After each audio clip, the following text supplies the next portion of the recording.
you.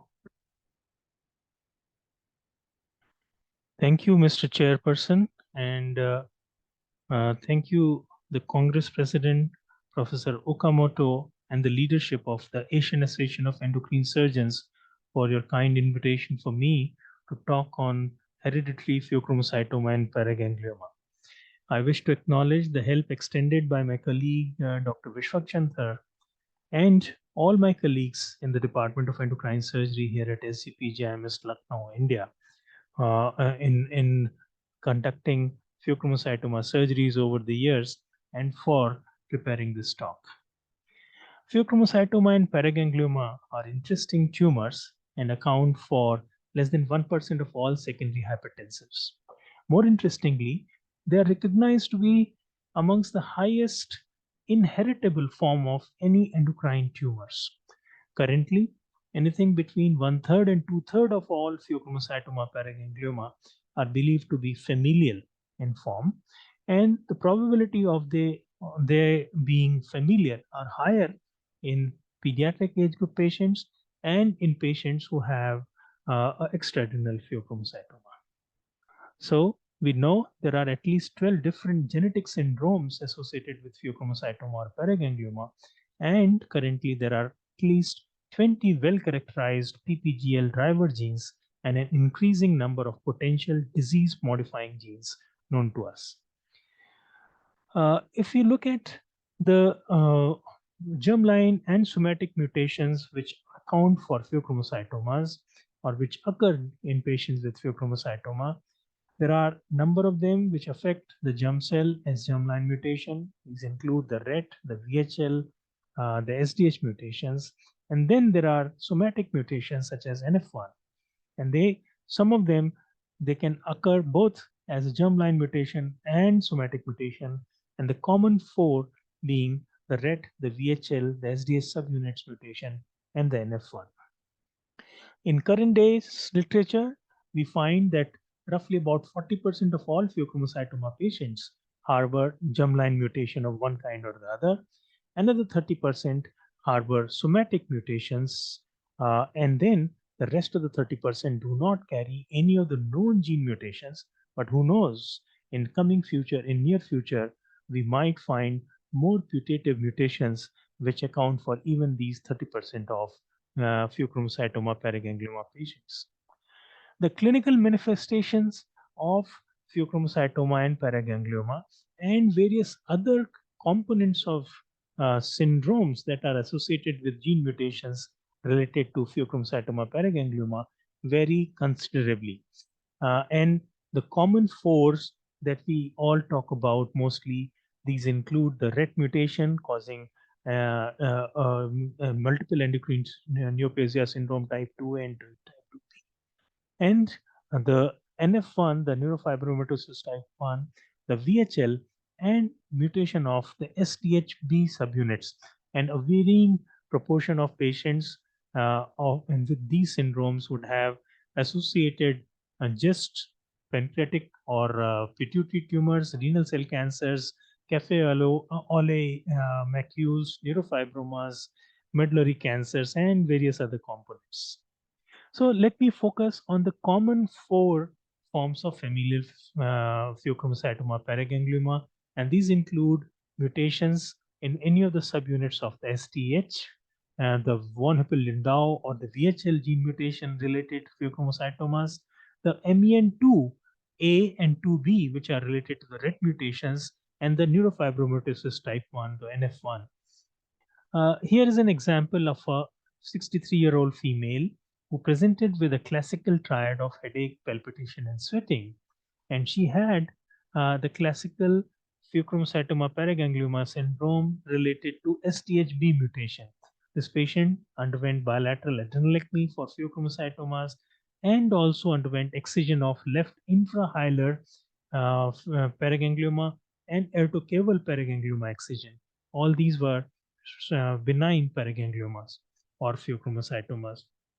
Based on which subunit of SDH is mutated, patients are assigned to PGL1 to PGL5 syndromes, and a varying proportion of these patients may have adrenal pheochromocytomas, thoracoabdominal paragangliomas, head and neck paragangliomas.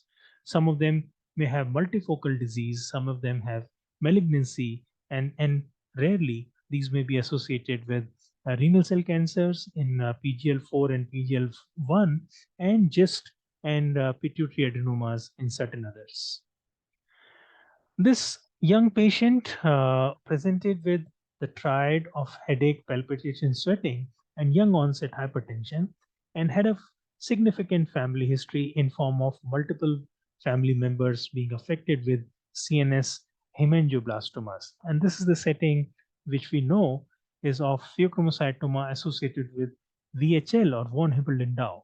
This patient was operated for cerebellar hemangioblastoma in 2008, and then was subsequently operated in 2012 for right adrenal pheochromocytoma and a pancreatic neuroendocrine tumor, for which she underwent pancreatic duodenectomy.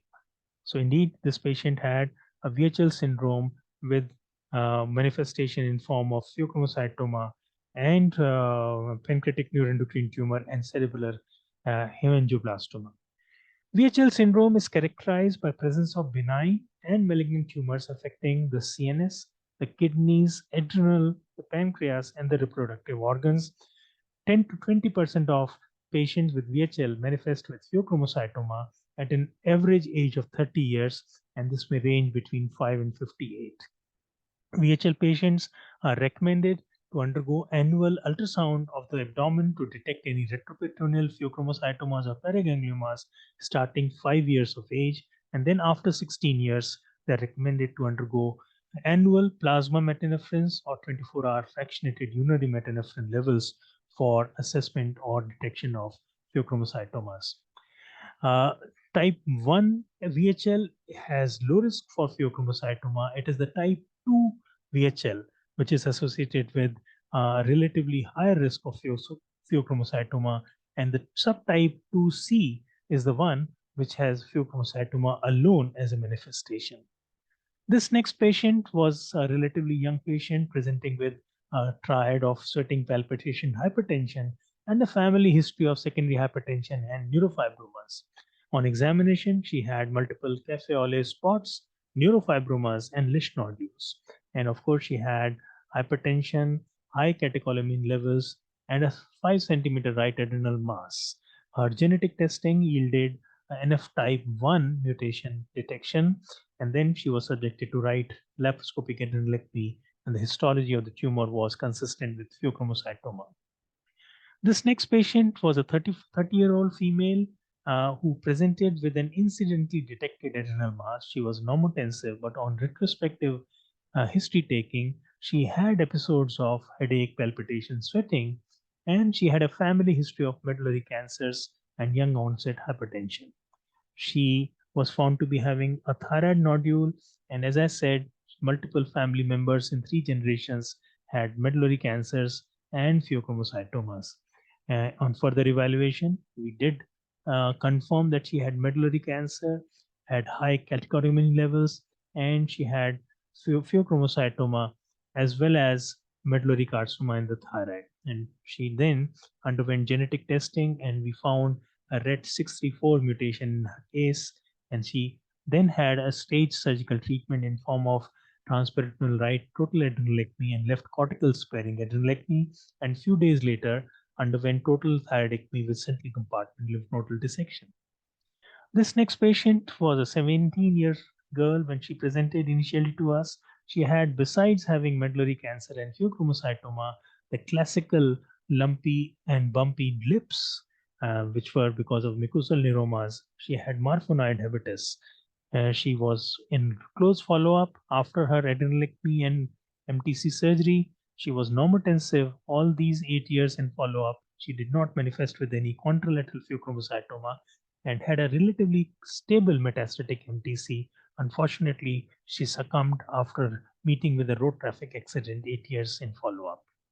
When it comes to managing pheochromocytoma in MEN2 patients, there is a dilemma that is faced by all of us whether to undertake routine bilateral adrenalectomy or to undertake a selective unilateral adrenalectomy in a patient with an apparent unilateral adrenal mass. And by and large, the second option of selective unilateral adrenalectomy is the one which is opted by majority, unless, of course, the patient has imaging findings of bilateral adrenal masses.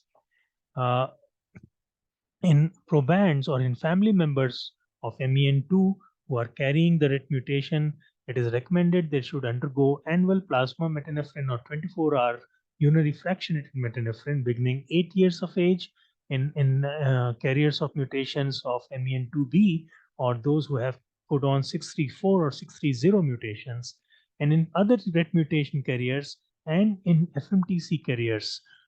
This annual metanephrine or catecholamine estimations can start after the age of 20 years. At SGPGIMS, over the last 3 decades or so, we have managed 336 pheochromocytomas and paragangliomas. One quarter of these have been familial and the rest have been sporadic. The commonest familial form of pheochromocytomas that we have managed is that of MEN2A, which constituted 46%. The next commonest being the PHL, which constituted 39%. The other, the MEN2B, NF1, and STH mutations, they accounted for relatively small proportions. And one might ask why we have so few SDH mutation related pheochromocytomas. And the answer to that is we do not undertake SDH mutation routinely because of its relatively high cost and inavailability, whereas rest of the mutations are routinely performed. We looked at the genomic profile of our patients with pheochromocytoma and paraganglioma in a prospective cohort some time back. And in this cohort of 48 patients, or sorry, 50 patients, we found that 10 of them had either RET or VHL or SDH mutations. And the only significant difference the RET mutation carriers had was they had relatively higher, significantly higher urinary metanephrine levels compared to the sporadic and the other kinds of gene mutation carriers. We have also looked at the genotype-phenotype correlation in our patients with MEN2 associated pheochromocytomas and have compared these with the clinical pathological attributes of apparently sporadic adrenal pheochromocytomas. The commonest mutation in our experience has been the 64, not very surprisingly. And we have also had a few relatively rare mutations such as the V804M and the M918T mutations. And once again, the experience with these patients has been more or less similar to the rest of the world. More recently, we have compared the genotype, phenotype, and the various attributes, clinical, biochemical, pathological attributes of VHL related pheochromocytomas and MEN2A associated pheochromocytoma in our experience. And we've reported that VHL associated pheochromocytoma patients were significantly younger. They had more elevation of metanephrines. They were more likely to be hypertensive, had more likely to have a multifocal disease, bilateral synchronous disease, and extrarenal disease. When it comes to testing patients with pheochromocytoma and paraganglioma for various mutations, the personal, the clinical history, and the family history, and the clinical examination findings are two critical starting points for assessment of appropriate germline mutation testing. In the case of patients have, in case the patient has a positive family history or has syndromic features or constellation of various components of any syndromes, targeted genetic testing is the right way to go. In patients who have syndromic manifestations, almost 100% of them would be found to be having a germline mutation. And even those who do not have non-syndromic manifestation but have a positive family history, between 41 and 64% of them would be having germline mutations. So, in patients who have a positive family history or have a syndromic phenotype, one can analyze the gene according to the clinical phenotype present, that is the VHL, the RET, STH subunit, or NF1. In absence of family history or syndromic phenotype, in patients who have unilateral or bilateral adrenal pheochromocytoma, VHL followed by RET and the STH mutations can be tested. In patients who have abdominal or thoracic paraganglioma, STH-B or D can be tested followed by VHL. In patients manifesting with head and neck paraganglioma, SDH-D followed by SDHB and VHL can be tested. And in patients who have malignant pheochromocytomas, is the SDHB followed by VHL and NF1, which should be tested. So, in summary, patients with familial paraganglioma pheochromocytoma are much commoner today compared to, say, about 2 decades ago. And currently, we know that approximately 40% of all pheo and paraganglioma patients have one or the other form of familial syndrome. It is important to identify the familial or genetic form of PPGL because it helps us manage the index patient better because we can identify other components of syndromes or other tumors, and it helps us with appropriate surveillance for manifestation of other components of syndromic forms, as well as for counseling and preemptive management of the probands. And also, it is important to know that and to follow the phenotype dictated genetic testing. The clinical features, the biochemistry, and the pathology of pheochromocytoma dictates which genes to be tested in an individual patient or the family. Thank you very much for your patient hearing. I know I cannot answer your questions in person. If there are any questions, I'll be very happy to answer through email or through the chat box. Thank you once again for a patient hearing.